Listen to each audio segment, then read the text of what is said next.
choga wal an pol poinda langa ye e chiang tiaga kana goy kereso lar sanadje labrama molmol kamata jor arama bumbum en choma yenu mo wawo chopka ye cheja gor e babom chet kamin de raja bum kene tin diawa ko ilat ko ne chiang wa kaga sok chiang kon dai wa me kaduno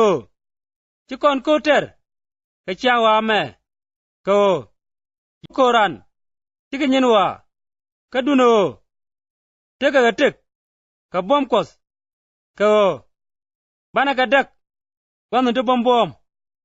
tana ngang nom na dak kene nyi lyaga dial tin gal ganal ka ngai kot kalam na char dial e kwilu do kereso chagaro dial ka ko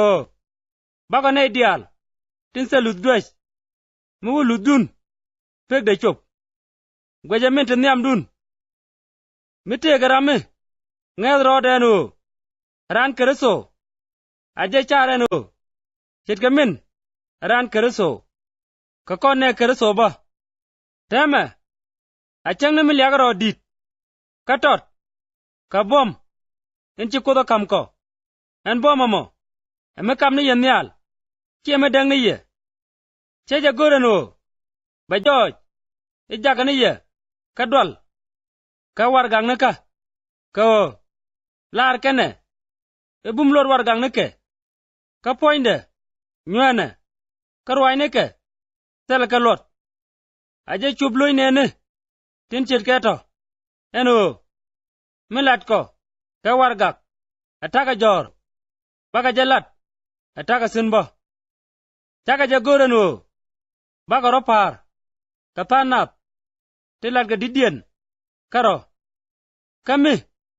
tam garo kam nikien kapar garo kam nikien telamagwa menyot kane kachiliakda brother long bapek re laden chikodo kamko enu baga chup kaye ko taka pek kodada bebal muwa wachup kaye ko ka konei tejul te chopke wadun esugdo go ke kwi kereso kachiliakda bras kalene na koken kaduno ngabda ngabduro rep ko dego lan medilat dai dun ko dego sugdo go lat dai rolle tite kwidun